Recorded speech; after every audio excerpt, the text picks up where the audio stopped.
Arsenal won. Man City won.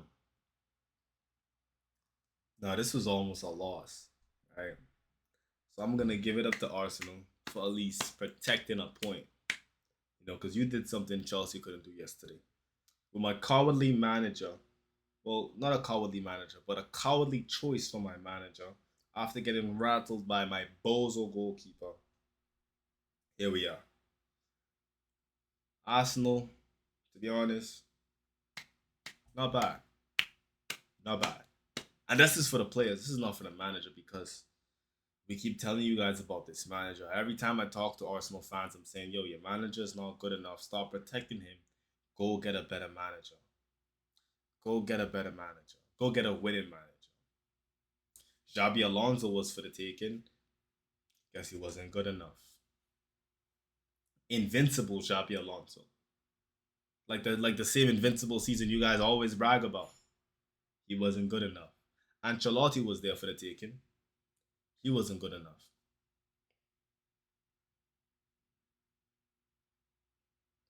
So it's to the point where I'm not gonna speak anymore. I'm just gonna let you guys keep this guy and let you keep complaining.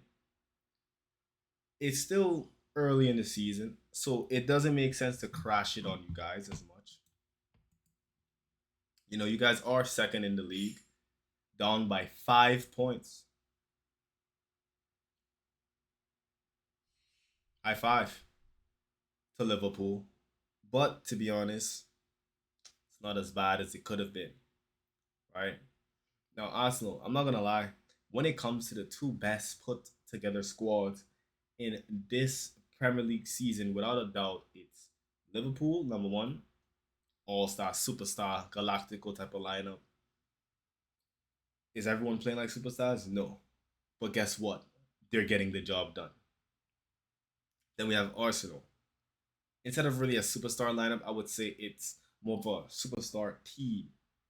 Meaning, when all the individual pieces come together, they can create something that is very hard to beat, hard to kill. And we saw so today because, to be honest, City, if this was old City, they were supposed to get way more chances. But Arsenal, they just dominated the game in terms of possession, in terms of total shots. You had the same amount of shots on target as City, which is kind of shocking, considering that you guys had 67% possession and City had 33% possession. It's kind of shocking, but it is what it is.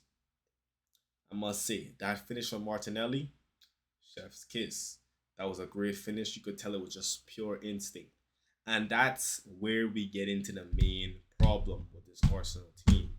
You guys are afraid to let the players that you guys have, which some are elite players like Saka, Eze, uh, in my opinion, Nanweri, Saliba, elite as well. Zubamendi, elite.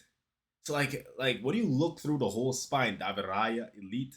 When you look through the whole spine, Gabriel Magalhaes, elite when he's on his day.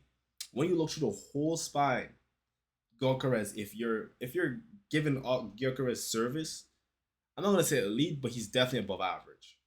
He's definitely above average, and he definitely could finish his chances. But here's the thing: what chances do you create for such a good striker? What chances do you really create? And when I said, yo, I think Arsenal should go get the striker at Dortmund, Gurasi, people try to dunk on me. You don't know ball, bruv. What do you mean we should get Gurasi? Gurasi is like literally almost the perfect type of striker for Arsenal. Great hold up play, high football IQ, can see what he wants to do and execute it. If you don't want Isak, then Gurasi would be another great striker to go and get, especially with the type of playmakers you have in the team. My only problem is when we look at the lineup, it's obvious Arteta did not come into this game planning to win. And that is something I will continually keep dunking on your manager for doing. Why is he not going into this game against arguably the weakest City side we have seen in 10 years with intentions of dunking all over City at a home game. No intention of dunking all over City. I don't know what's up with that, but that needs to change. When it comes to battling the big six, Arsenal, you have to be all over that. All over that. You start with Trossard and Madueke as your as your two outlets on the wing. That's not good enough. Michael Marino, that's not good enough. I like in my opinion, Michael Marino. I think if he starts up top for Arsenal, he will do a much more deadly job playing false nine, especially with these two type of wingers, with a Madueke and Trossard. Where, in my opinion, they're Trossard and Madueke. They're good goal scoring wingers. They're good attack minded wingers. Gyökeres, he doesn't have the facilities to find these guys, but Marino is gonna finish any pretty decent chance you give him or half chance you give him. Gabriel Magalhaes, stinker. Calafiori, horrid. He should have gotten hooked, but it is what it is.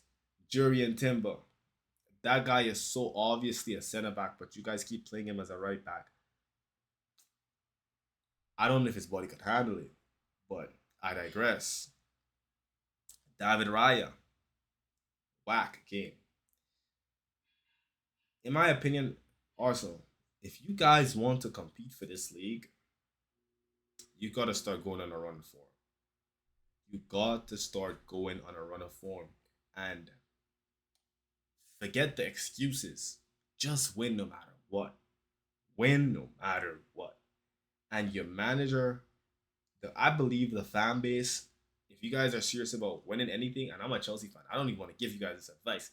But if you're serious about winning anything, you gotta put some pressure on your manager to attempt to win. To go in there, guns blazing, and go for the win.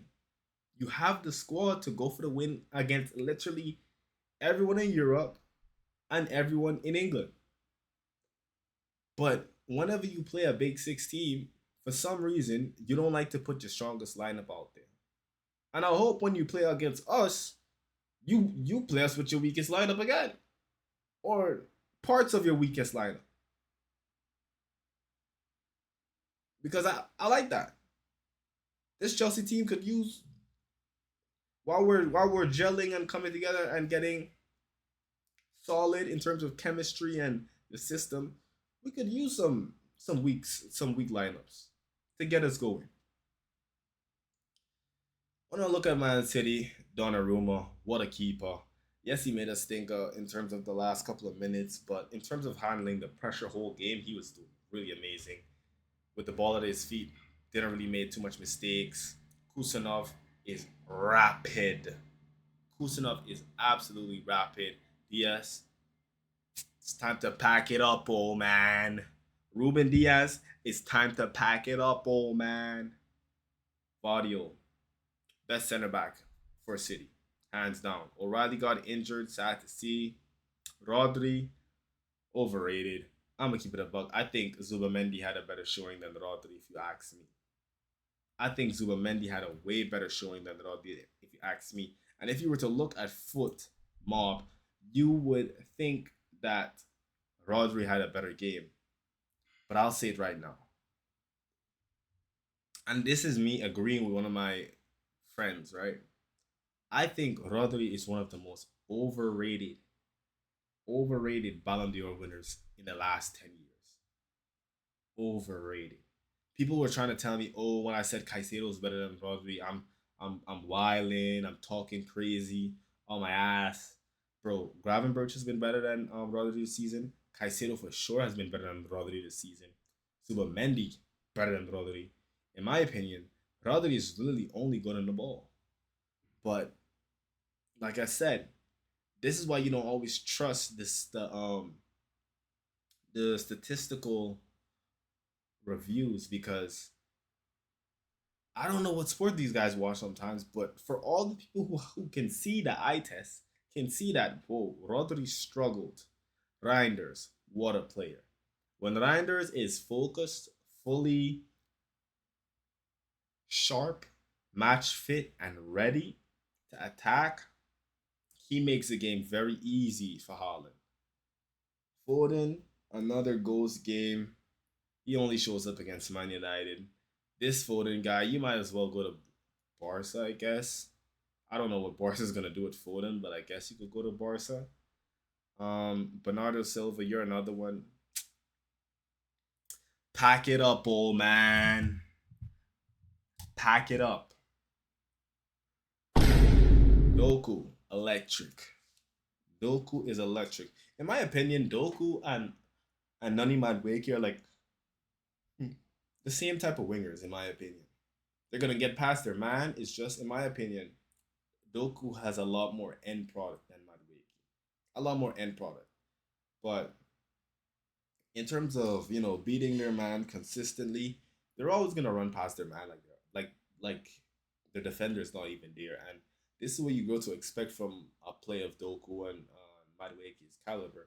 The thing that's gonna take these two to world beater level to world class winger level is the same thing that has Yamal at world class winger level, Olise at world class winger level, Palm at world class winger level, Saka at world class winger level,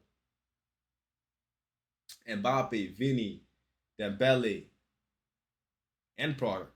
An end product in the biggest games in the season. Games like derby matches, big six matchups, Champions League knockout stages, and group stage matches where you have to win.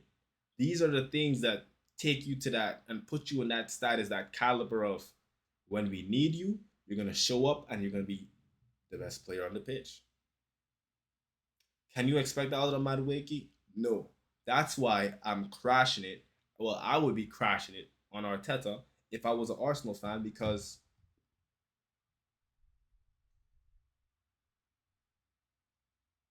these two should have started, in my opinion. I think you win the game if these two started, especially with all the pressure you had in the first half trying to get that goal back. These two, in my opinion, win the game. And if it wasn't for Eze clearly going against your manager's system and being direct and getting the ball to Martinelli directly, you would have lost this match comfortably. After all that road running from Madueke, Saka comes on and he, in his first action, does way more than Madueke did the whole first half. But whenever I say yo, Madueke is he's like he has the potential and he can take it to that next level.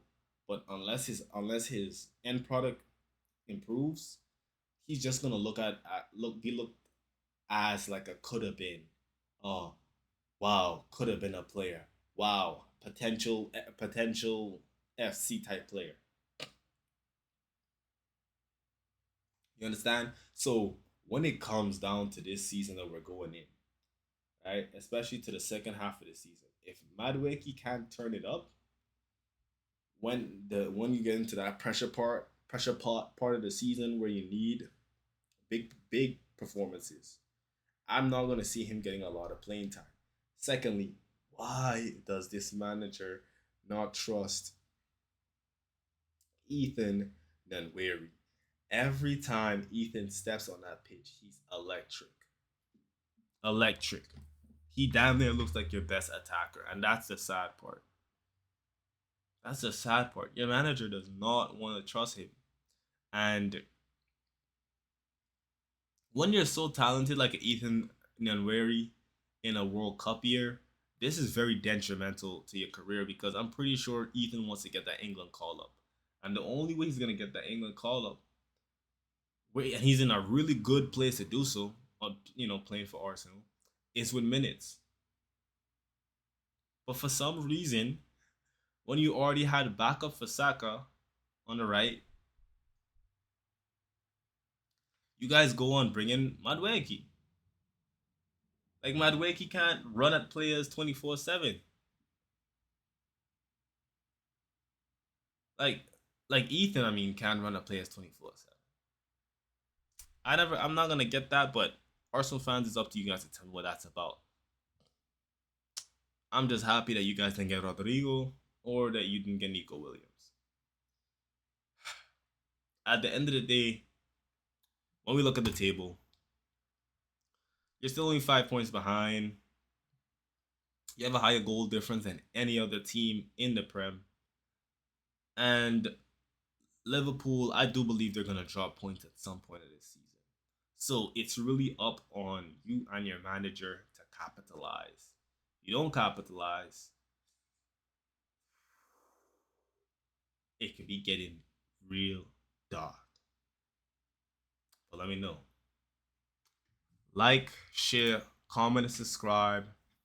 Make sure you guys support the channel. Road to 100 subscribers. Chico Jornal, man.